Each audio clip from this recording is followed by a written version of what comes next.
Another day, another J. Fern's Wife story. Ito ang aming fly pen. Ang kalatingnan dahil meron mga nakatabing na yero at mga scratch pen. Inaagawan kasi ng mga alpas na broodhen ang mga baby stag na nakakulong sa fly pen. At dahil madami pa kaming mga nakatambak na plastic screen, naisipan ni J. Fern na yun na lang ang ilagay niya para hindi masyadong makalatingnan.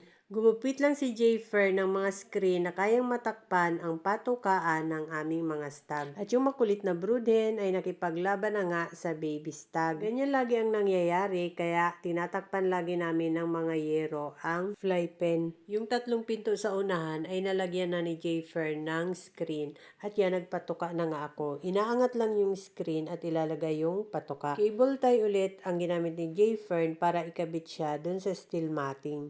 Wet feeding nga pala ang ginagawa ko sa kanila ngayon dahil mas matakaw sila pag wet feeding. Maalwa na rin ako magpatuka ngayon dahil iaangat lang yung screen at ilalagay na ang patuka. Hindi kagaya dati, tatanggalin ko pa ang mga yerong nakaharang at scratch pen bago ko mailagay ang patuka. At kapag natuka na ang mga baby stag, ilalagay ko ulit ang mga takip para hindi sila saluhan ng mga broodhen na nakaalpas. Sobrang jahe. At pagkatapos ko ngang ilagay ang mga patuka, ayan na naman ang mga broodhen lumalapit para saluhan ang mga baby stag. Pero ngayon, hindi na sila nakakasalo. Yung mga tumatalsik na lang na patuka ang natutuka nila. Very good ka talaga, J.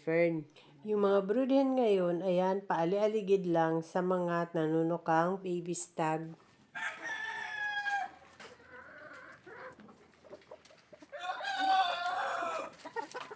Pagkatapos kong magpatuka, ay tinabi ko na yung mga pangtakip namin sa fly pen. Inilagay ko sa isang lalagyan para hindi sila pakalat-kalat. Pagkatapos nga ay nagpainom na ako ng mga manok.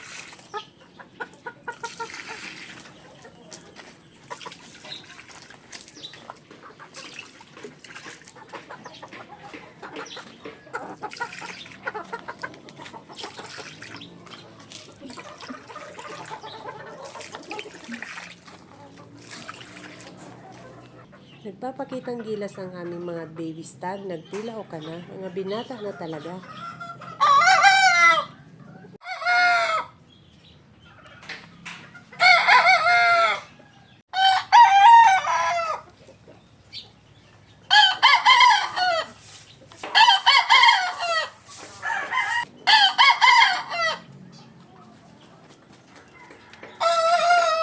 Binata na.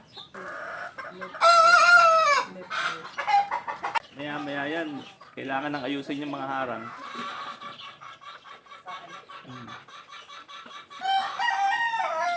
Dapat ilagay yung yero para hindi na nabubulok. Hindi na That's all, guys. Thank you so much for watching. Please like, share, and follow for more.